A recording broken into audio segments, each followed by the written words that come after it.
Setelah itu Nabi SAW sudah tahu ternyata di belakang bukit ini saja sudah ada pasukan Quraisy. Khabbab bin Mundhir radhiyallahu anhu mendatangi Nabi SAW dan bertanya, wahai Rasulullah, apakah pemilihan anda? Jadi waktu itu Nabi SAW akhirnya memasang tenda-tenda, ya, mengatur kemah-kemah para sahabat, dan ternyata berada di tengah-tengah lokasi. Jadi misalnya meja ini gunung, di belakang gunung, kalau orang mau ke belakang ke pasukan Quraisy harus lewat, gitu kan, putar dari sebelah. Belakang ini banyak kebun-kebun kurma, di sini banyak sumur. Maka kalaupun Quraisy mau nyerang, mereka harus mutar gunung baru bisa berhadapan dengan Nabi SAW. Nabi SAW meletakkan pasukan berkemah di tengah-tengah lembah. Jadi bukan di dekat sumur, tapi di tengah-tengah lembah. Harapannya nanti kalau Quraisy mutar lebih dekat untuk dilawan gitu. Khabbab bin Mundhir, salah satu ahli perang Ansar di Madinah, berkata, ya Rasulullah, saya ingin bertanya, apakah pemilihan tempat ini di tengah-tengah lembah ini wahyu dari langit atau hanya strategi perang anda pribadi? Dan ini yang saya bilang tadi teman-teman sekalian. Jadi Nabi SAW mempertemukan antara pendapat pribadi beliau, ijtihad kalau belum ada wahyu, dengan wahyu kalau turun untuk membenarkan itu. Kalau pendapat beliau SAW tidak sesuai dengan wahyu, maka beliau tinggalkan, gitu kan. Di sini kata Nabi SAW, ini cuma strategi perang, nggak ada hubungannya sama sekali dengan wahyu. Bukan Allah yang suruh berkemah di tengah-tengah lembah. Maka kata Khabbab radhiyallahu anhu, baik, kalau begitu Rasulullah, kami memiliki pengalaman dalam berperang dan bertahan di Madinah. Maka pendapat kami, kita tidak tepat kalau berkemah di tengah-tengah lembah ini. Yang paling baik adalah kita menuju ke belakang kebun-kebun kurma itu, di situ banyak sumur, pasukan berkemah di situ. Sehingga mereka bisa minum kalau haus, mereka bisa memberikan minum pasukan kalau lagi berperang. Dan Quraisy tidak punya sumur di situ. Kalau mereka pun mau minum, kalau habisan air, mereka harus mutar ke belakang pasukan muslimin. Maka Nabi SAW mengatakan pendapat yang baik, lalu Nabi SAW mengikuti pendapat sahabat itu. Dan ini juga pelajaran teman-teman pentingnya orang bermusyawarah, dan bukan aib kita memberikan masukan kepada seseorang kalau memang ada pendapat yang lebih baik. Dan Nabi SAW menunjukkan kebijaksanaan beliau untuk mendengar apa yang disampaikan. Pada malam harinya Allah yang Maha Suci menurunkan rahmatnya untuk meringankan peperangan bagi muslimin. Allah yang Maha Suci menurunkan pasukan bantuan dari malaikat dan menurunkan hujan pada saat itu agar tanah yang ditempati kaum mukminin jadi basah. Dan yang turun kepada kaum muslimin adalah hujan gerimis. Hujan gerimis. Sehingga membuat seluruh pasukan muslimin malam itu tertidur karena lembutnya air hujan, halus sekali, lembut, gerimis, maka mereka ngantuk tertidur. Jadi mereka istirahat. Dan tanah di tempat mereka pijak itu menjadi basah, tapi basahnya tidak becek. Karena padang pasir teman-teman, kalau terlalu kering, berat untuk dijalani. Kita kalau jalan di padang pasir itu cepat capek, berat, tanahnya kering. Atau kalau basah sekali becek juga jadi berat, maka dia harus dibasahin sedikit saja. Maka menjadi bagus tanahnya, mudah untuk dilewati. Allah buat seperti itu keadaan di tengah-tengah pasukan muslimin. Dikatakan di sini, saya tulis teman-teman sekalian, pada malam harinya Allah Maha Suci menurunkan rahmatnya untuk meringankan peperangan bagi muslimin. Allah Maha Suci menurunkan bantuan dari malaikat hadir pada malam itu, menurunkan hujan agar tanah yang ditempati kaum mukmin jadi basah dan ringan, yang memudahkan mereka melangkah juga mengambil air dari sumur nantinya. Karena air sumur jadi penuh karena hujan turun. Kalau tadi airnya agak dalam, sulit juga ditimbah gitu. Sementara di lokasi kaum musyrikin turun hujan yang sangat lebat di sebelah gunung ini. Hujan lebat sampai becek semuanya. Becek semuanya, jadi kotor, baju mereka jadi basah, gitu kan. Sehingga jadi berat badannya, berat tanahnya, gitu kan. Unta-unta mereka juga jadi berat, bahan-bahan yang mereka bawa semuanya jadi basah. Hujan lebat gitu. Sehingga lokasi tanah mereka becek dan membuat langkah-langkah mereka berat, serta mereka jadi letih pada malam itu karena tidak bisa tidur, gitu kan. Juga membuat mukminin dengan hujan gerimis tadi menjadi mengantuk, dan mengantuk ini ternyata adalah cara yang paling tepat menghilangkan rasa takut. Orang kalau takut, kemudian dia ngantuk, takutnya hilang, tidur akhirnya, gitu. Ya ternyata dengan ngantuk takutnya hilang, gitu. Jadi kalau teman-teman ngantuk, kalau nggak takut, ngantuk saja. Dikatakan pada saat itu beberapa orang sahabat yang bertugas Pada malam itu mereka mengatakan sampai-sampai saking ngantuknya pedang di tanganku jatuh sampai 7 kali. Dia berjaga malam. Jadi ngantuk, jatuh pedang, bangun lagi. Begitu terus sampai 7 kali, gitu kan. Allah Subhanahu wa taala menceritakan kejadian tersebut dalam surah Al-Anfal. Ini saya tadi katakan Al-Anfal menceritakan tentang perang Badr ini. Surah nomor 8 ayat 9 sampai ayat 14. A'udzu billahi minasyaitonir rajim. Dibuka Al-Qur'annya ya. إذ تستغيثون ربكم فاستجاب لكم أني ممدكم بألف من الملائكة نعم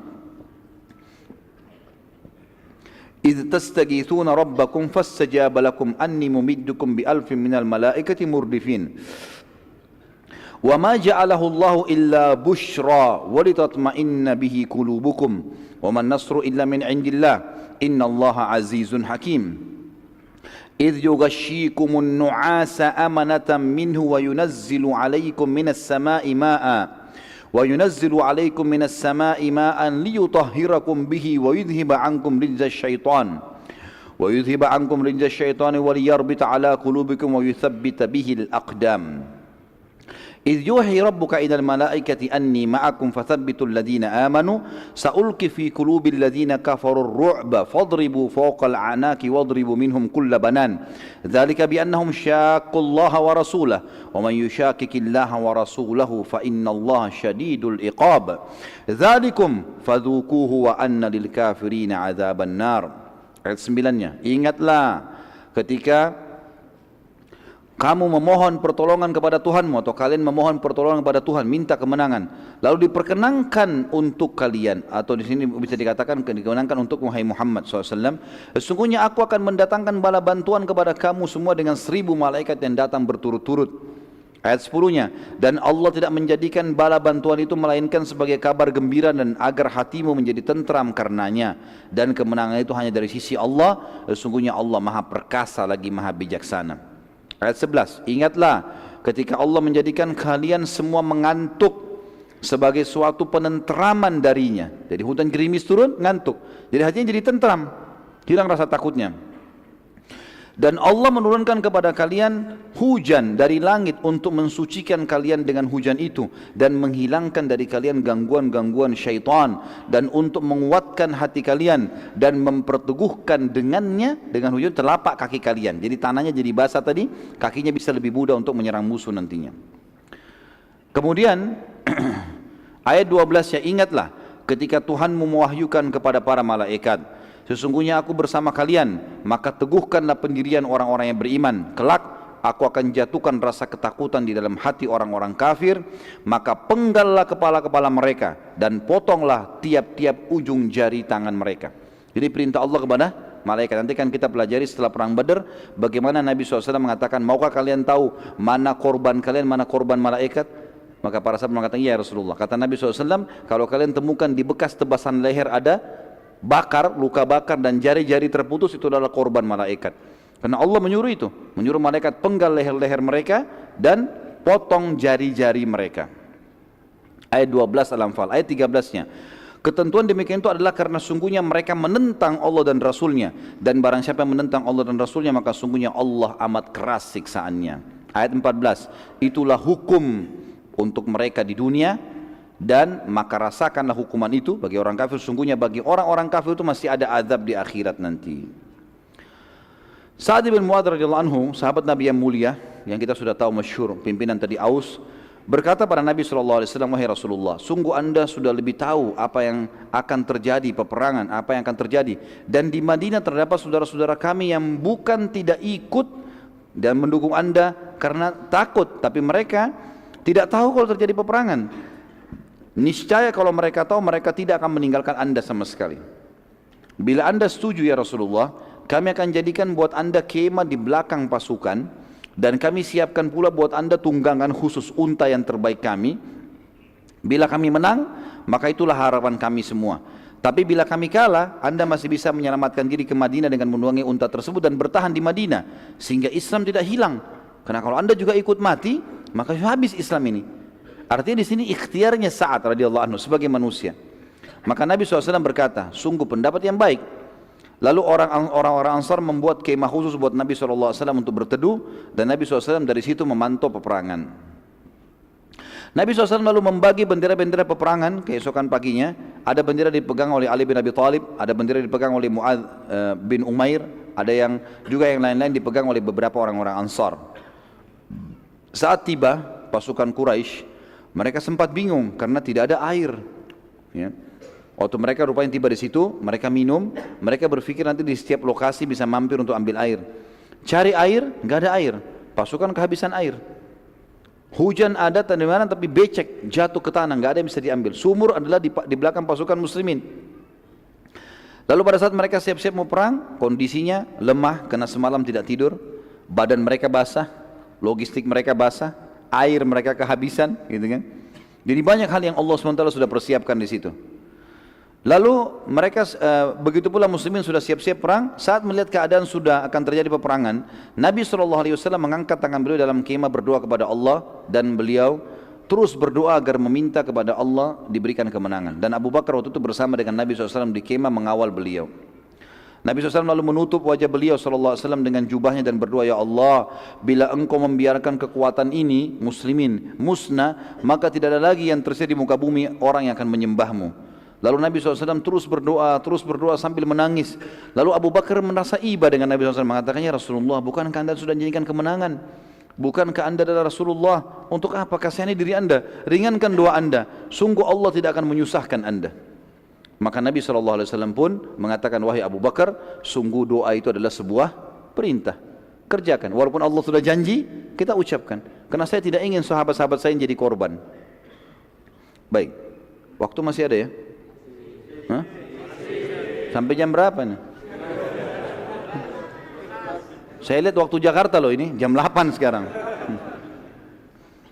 Baik, ada beberapa kejadian luar biasa di Badar teman-teman sekalian. Beberapa kejadian besar di Badar. Sebelum terjadi peperangan kita bicarain, sebelum terjadi peperangan.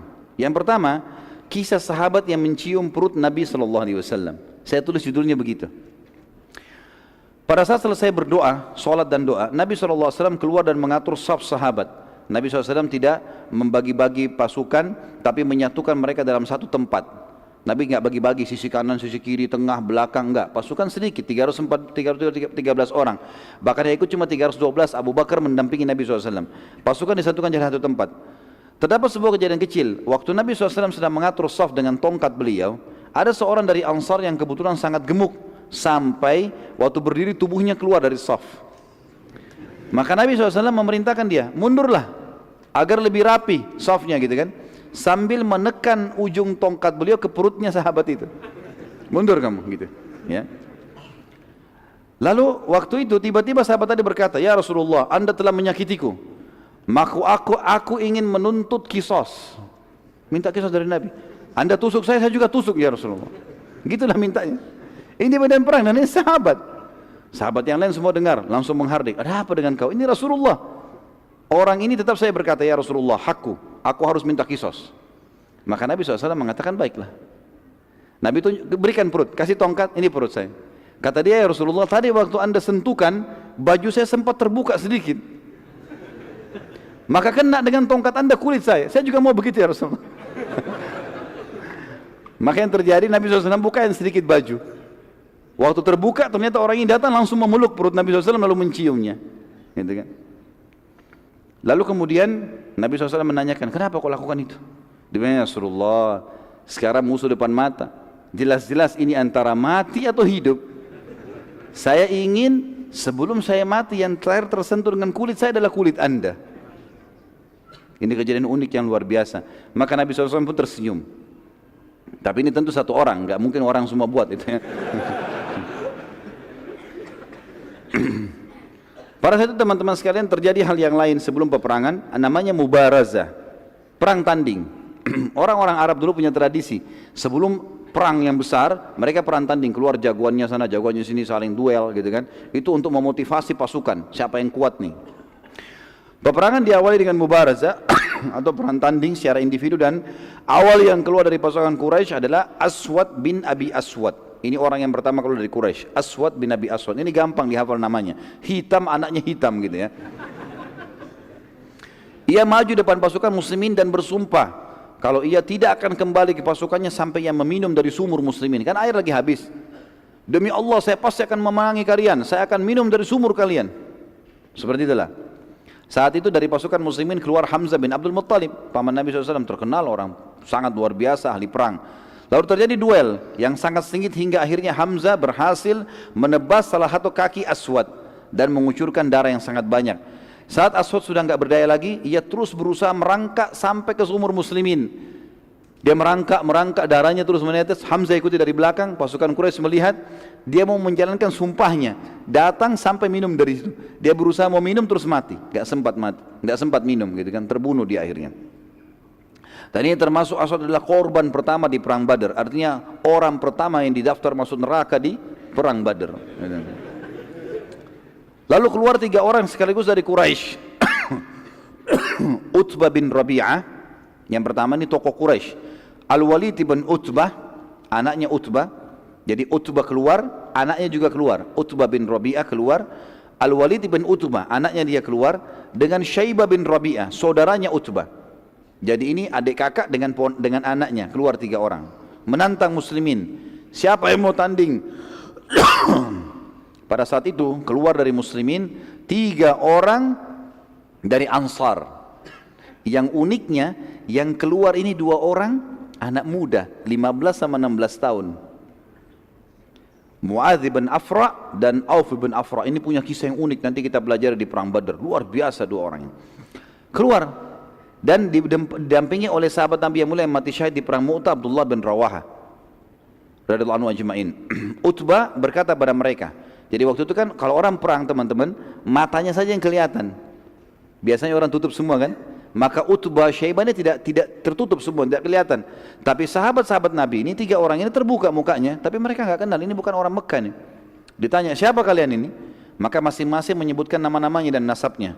Kata Utbah, sungguh kalian dari turunan terhormat, kami pernah dengar ini dari orang Madinah. Tapi kami ingin berhadapan dengan anak-anak suku kami sendiri dari Quraisy. Lalu Utbah berkata, wahai Muhammad, ya, Utbah ini orang kafir mengatakan, wahai Muhammad, kami ingin berhadapan dengan anak-anak kaum kami sendiri. Keluarkanlah yang sepadan dengan kami dari sisi jalur nasab dan punya keterampilan perang. Sombong mereka mengatakan itu. Maka Nabi SAW lalu berkata, berdirilah wahai Ubaidah. Ubaidah ini adalah sepupu Nabi SAW.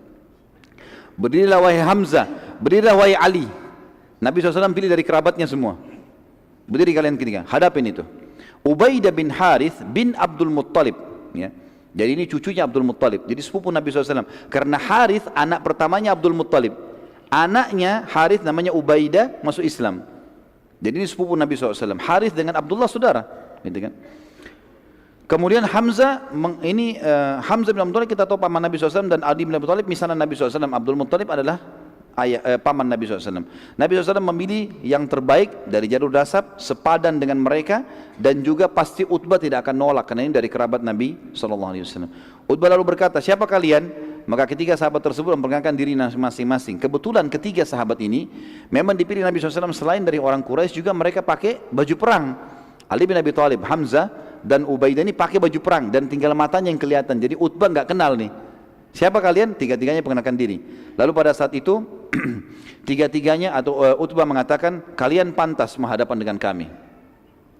Lalu yang pertama maju Utbah melawan Ubaidah, sepupu Nabi SAW, anaknya Harith tadi. Hamzah melawan Syaibah dan Ali melawan Al-Walid. Ali bin Abi Thalib hanya dengan beberapa gerakan saja berhasil membunuh Al-Walid, mati. Berapa gerakan dikalahkan. Ali sangat mahir, luar biasa. Begitu juga Hamzah menyusul membunuh Syaibah dengan sangat cepat. Tertinggal sekarang Ubaidah dengan Utbah. Utbah memang kuat, Ubaidah masih muda. Tidak ada duel satu sama yang lain hingga keduanya jatuh, sempat terjatuh, gitu kan? Sama saling mukul, kemudian jatuh dua-duanya. Tapi dua-duanya belum mati, ya. Dan sempat pada saat itu Utbah terkena sabetan pedang Ubaidah pada saat jatuh, dan Ubaidah sempat menangkis, terpukul saja di perisainya, tapi si Utbah kena pedang dan akhirnya berdarah, jatuh, kakinya luka. Maka Hamzah dan Ali mendekati Utbah lalu membunuhnya, dan mereka berdua memikul Ubadah ke pasukan muslimin. Dan selang beberapa waktu pada saat itu, karena ada pukulan Utbah yang keras walaupun tertangkis di perisai, rupanya terpukul ke dadanya Ubaidah, dan Ubaidah pun mati syahid, dan dia termasuk orang yang mati syahid di dalam perang Badar yang pertama. Quraisy melihat hal tersebut tidak mau lagi tanding. Tiga-tiga tokohnya mati semua dengan sekejap. Mereka terpukul dengan itu. Lalu mereka siap-siap untuk menyerang. Melihat kejadian tersebut, Nabi SAW lalu memerintahkan suatu perintah yang pada saat itu sangat aneh bagi mereka dan unik dalam strategi perang. Nabi SAW memerintahkan pada saat itu agar seluruh pasukan muslimin duduk ke tanah. Unta-unta kuda yang ada tadi 68 ekor unta dan 2 ekor kuda disingkirkan semua ke belakang. Jadi cuma pasukan manusia saja dan mereka suruh duduk. Ini orang-orang Quraisy bingung, tidak pernah lihat seperti ini. Mereka biasanya teman-teman sekalian, cara orang Arab dulu kalau berperang, mereka menyerang nih, menyerang. Yang musuh itu punya kewajiban bertahan, tangkis serangan itu. Habis itu mereka kembali, mereka lagi yang bertahan, ini lagi yang menyerang. Cuma begitu cara perangnya, cara dulu begitu. Maka mereka bingung, ini strategi apa nih? Kenapa kok dulu di bawah gitu? Bagaimana cara diserangnya? Dan Quraisy pada saat itu sempat bingung, dan ini apa ini, strategi apa? Nabi SAW bersabda, biarkan mereka menyerang lebih dulu, bila kalian didekati maka lawanlah mereka. Bila kalian diserang dengan anak panah maka berlindunglah di belakang perisai-perisai kalian. Begitu saja ya. Dan baju-baju besi kalian. Quraisy lalu tiba-tiba menyerang dengan berjalan perlahan mendekati pasukan muslimin dan memperbanyak serangan dengan anak panah, tapi pada saat itu muslimin berusaha menahan ya, anak-anak panah mereka kena perisai-perisai sampai mereka sudah dekat. Waktu mereka sudah mau tebasin pedangnya, maka pasukan muslimin baru menyerang. Dan ternyata dengan cara seperti ini, itu ada dua manfaat kata para ulama sejarah. Yang pertama, muslimin dengan duduk rasa takutnya kurang. Beda dengan kalau berdiri. Mereka duduk gitu kan. Kemudian yang kedua, mereka pada saat menangkis serangan-serangan musuh itu akan memberikan motivasi ke mereka, ternyata kita tidak terbunuh nih. Dan dari sekian banyak 300 orang pasukan yang kena pada saat itu mati cuma 1 orang, sementara pasukan Quraisy banyak yang terbunuh. Yang terbunuh adalah Ubaidah. Ini adalah salah satu budak Umar bin Khattab yang terkena panahnya Quraisy. Ada kisah yang lain teman-teman, kisah Harithah bin Suraqah radhiyallahu anhu.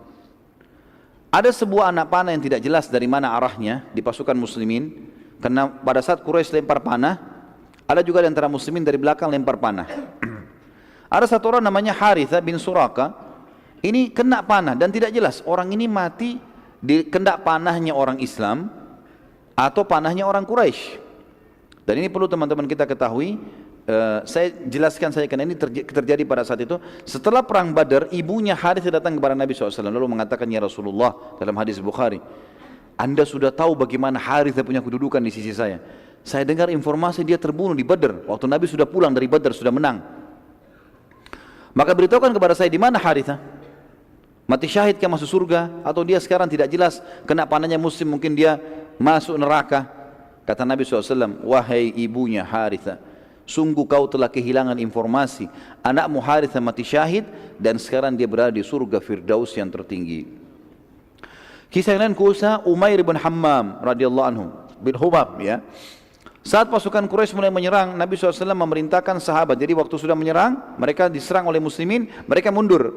Atur lagi strategi mau menyerang muslimin. Waktu mau menyerang yang kedua kali, Nabi SAW kembali mau mengatur pasukan. Jadi begitu zaman dulu mereka masih bisa mengatur strategi perang, diatur perang. Lalu Nabi SAW memerintahkan sahabat untuk menyerang pada saat itu terlebih dahulu. Maka para sahabat berusaha menyerang pada saat itu. Dan Nabi SAW kembali ke kemah untuk sholat dan berdoa untuk menang kaum muslimin. Dan beliau bersabda pada saat itu ya, waktu pasukan sudah mau disuruh menyerang, kata beliau, sekarang kalian yang serang lebih dulu. Jangan tunggu lagi dengan duduk, ini serangan yang kedua. Tapi ingatlah, ada pesan penting, ada wahyu datang. Dalam hadis Bukhari Muslim kata Nabi SAW, demi Allah, tidak seorang pun dari kalian terbunuh di sini dalam peperangan ini. Sekarang kalian nyerang nih, terbunuh, kecuali pasti masuk surga yang luasnya seluas langit dan bumi. Salah satu sahabat Nabi yang bernama Umair bin Hammam radhiyallahu anhu berkata, lagi pegang kurma berapa butir, dia mengatakan, bakhin ya Rasulullah, indah sekali ini ya Rasulullah, indah sekali, ulangi ya Rasulullah. Kata Nabi SAW, demi Allah, wahai Umair, disebut namanya dia, tidak seorang pun dari kalian terbunuh dalam peperangan ini kecuali ia pasti masuk surga yang luasnya seluas langit dan bumi. Umair bilang lagi, bakhin ya Rasulullah, indah sekali ini. Orang Arab bisa mengatakan kalau ini tuh bakhin gitu kan. Maka Nabi SAW mengatakan, kenapa engkau katakan itu? Kata Umair, ya Rasulullah, aku hanya tinggal menghadapi orang-orang ini, Quraisy, dan aku terbunuh ditusuk oleh mereka, lalu masuk surga seluas langit dan bumi. Kata Nabi SAW, iya. Kata Umair, itulah sebabnya saya mengatakan bakhin, bakhin ya Rasulullah. Maka Nabi SAW mengatakan, siap-siap, takbir, seranglah. Begitu Nabi SAW takbir, sahabat takbir, serang. Umair ini pegang ada kurma 2 butir di tangannya, pasukan lagi menyerang. Dia bilang di dalam riwayat Bukhari, demi Allah, bila aku harus menunggu menghabiskan kurma ini masih lama. Innalah hayatun tawila. Dilempar butiran tersebut lalu dia masuk menyerang sampai dia terbunuh mati syahid. Kemudian ada kisah yang lain teman-teman sekalian. Waktu itu terjadi peperangan kecamuk, turunnya malaikat. Nabi SAW lalu kembali ke kemah dan peperangan pun berkecamuk. Sementara Nabi SAW berdoa, tiba-tiba saja beliau ngantuk, berat dan tertidur. Sekejap, itu sekejap ya. Abu Bakar melihat Nabi SAW lagi peperangan kecamuk ini. Nabi tadinya serius melihat. Dan pada saat itu tiba-tiba beliau terkaget. Baru beberapa detik kalau kita sekarang terbangun. Lalu beliau tersenyum. Dan Abu Bakar pun bertanya, wahai Rasulullah, kenapa anda tersenyum? Kata Nabi SAW, bergembiralah wahai Abu Bakar. Abu Bakar berkata, apa berita gembira itu ya Rasulullah? Abu Bakar bertanya, apa berita gembira itu ya Rasulullah? Kata Nabi SAW, ini Jibril telah datang dengan menunggangi kuda putih dan bersamanya 1000 malaikat. Quraisy jumlahnya 1000 kurang ya. Sekarang malaikat datang, kalau malaikat saja lawan sudah cukup gitu kan.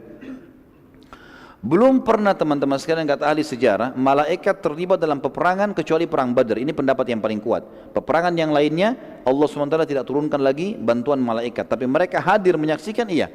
Tapi ikut berperang tidak pernah kecuali di Badar. Nabi SAW lalu keluar dari kemahnya, kemudian beliau menggenggam tanah dan melempar tanah tersebut ke arah Quraisy sambil beliau bersabda, sungguh terhina wajah-wajah kalian. Beberapa sahabat yang pada saat itu di perang Badar masih dalam keadaan kafir berkata, demi Allah, waktu Nabi SAW melempar tanah itu kami menyaksikannya. Dari pasukan kafir kami menyaksikan. Mereka masih kafir, nanti masuk Islam. Dan tidak seorang pun di antara kami kecuali kena matanya debu itu. Lemparan pasir, padahal cuma segenggam ya. Ratusan orang ini semuanya kena dengan itu. Pelemparan tanah tersebut Allah ceritakan dalam Al-Quran.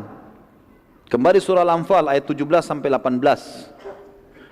A'udzu billahi minasyaitonir rajim. Falam taqtuluhum walakinnallaha qatalahum wa ma ramaita idz ramaita walakinnallaha rama waliyubliyal mu'minina minhu bala'an hasana innallaha sami'un alim. Dzalikum wa annallaha muhinu kaidil kafirin. Maka yang sebenarnya adalah bukan kamu yang membunuh mereka hai Muhammad. Bukan pasukan yang membunuh orang-orang Quraisy, akan tapi Allah lah yang telah membunuh mereka. Dan bukan kamu yang melempar pada saat kau sedang melempar, tapi Allah lah yang telah melempar tanah itu sehingga menyebar ke mata pasukan Quraisy. Allah berbuat demikian untuk membinasakan mereka dan untuk memberi kemenangan kepada orang-orang mukmin dengan kemenangan yang sempurna. Sesungguhnya Allah maha mendengar lagi maha mengetahui. Itu ayat 17. Ayat 18-nya, itulah karunia Allah yang dilimpahkan kepada kalian dan sungguhnya Allah melemahkan tipu daya orang-orang kafir. Allah Subhanahu wa taala juga menceritakan teman-teman sekalian tentang kejadian ini dalam surah Al-Anfal ayat 9 dan ayat 10 ya. A'udzu billahi minasyaitonir tentang kedatangan malaikat yang 1000 itu ya. إذ تستغيثون ربكم فاستجاب لكم أني ممدكم بألف من الملائكة مردفين وما جعله الله إلا بشرى ولتطمئن به قلوبكم وما النصر إلا من عند الله إن الله عزيز حكيم. Ingatlah ketika kamu memohon hai Muhammad kepada Tuhanmu pertolongan, lalu Allah perkenankan bagimu, sesungguhnya aku akan mendatangkan bala bantuan kepada kamu hai Muhammad dan pasukanmu 1000 malaikat yang turun atau datang berturut-turut, maksudnya bersamaan. Yang ayat 10-nya, dan Allah tidak menjadikan mengirim bala bantuan tersebut melainkan sebagai kabar gembira dan agar hatimu menjadi tentram karenanya, dan kemenangan itu hanyalah dari sisi Allah, sesungguhnya Allah maha perkasa lagi maha bijaksana.